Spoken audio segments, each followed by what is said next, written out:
At this very moment, a sleeping giant lies just 60 miles off the coast of the Pacific Northwest.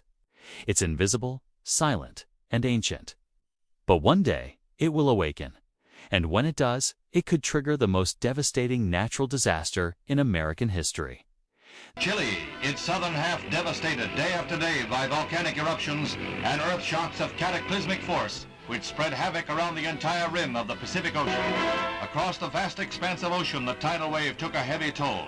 Along the California coast, it swept in at an angle, ripping coastal installations and causing heavy damages. This is not science fiction. It's not speculation. It's science. And it's not a matter of if, it's a matter of when.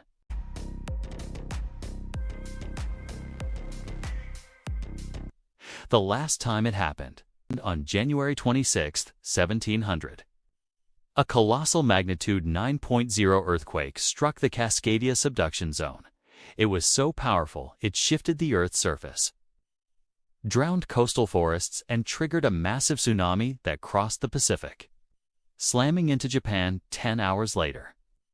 Centuries later, scientists discovered a match.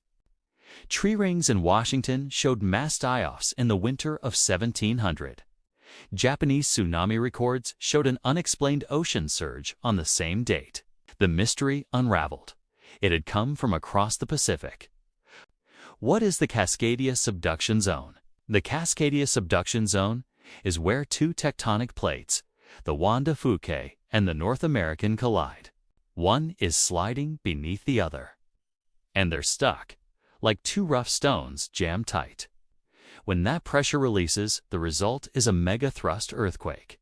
That's the same kind of quake that devastated Sumatra in 2004, Chile in 1960, and Japan in 2011.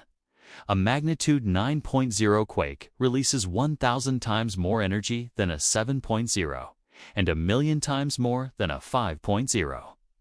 It's not just a rumble, it's the Earth screaming. What will happen when it hits? When the Cascadia Fault ruptures again, up to 15 million people across British Columbia, Washington, Oregon, and Northern California will be affected.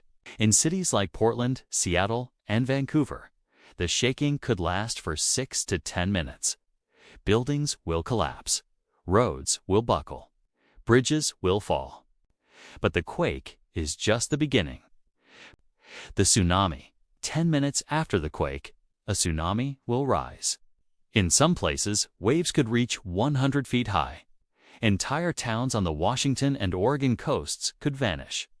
People will have just minutes to reach high ground. There won't be time to think, only to run. The tsunami could impact parts of the Pacific as far as Japan, Alaska, and even Hawaii. Infrastructure collapse. After the shaking stops, the region will be crippled. Interstate 5 destroyed.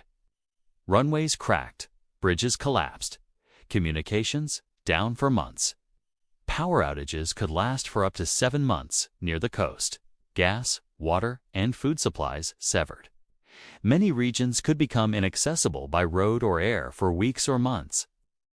What we've learned from past quakes. We've seen this before. In 2004, the Sumatra quake and tsunami killed 280,000 people. Each one teaches us how deadly and fast these quakes can be, and how unprepared we often are. Are we ready? Some cities are preparing. New buildings are now required to withstand stronger shaking. Early warning systems are being tested. Evacuation routes are marked. But it's not enough. Most people in the Pacific Northwest don't know where to go or how fast they'll need to run. Many hospitals, fire stations, and schools aren't built to survive a 9.0 quake. And the people most at risk, the coastal residents, may be the least prepared. What you can do. If you live in the Pacific Northwest, here's what you can do. Know your tsunami evacuation zone. Have an emergency kit with food, water, and first aid for 2 weeks. Practice drop, cover, and hold drills. Keep sturdy shoes near your bed. Never wait for a warning siren. If the ground shakes, head for high ground immediately. This isn't alarmism, it's preparation. Because the moment you feel the ground move, Your window to act may be just minutes. The Cascadia Subduction Zone has been quiet for over 300 years.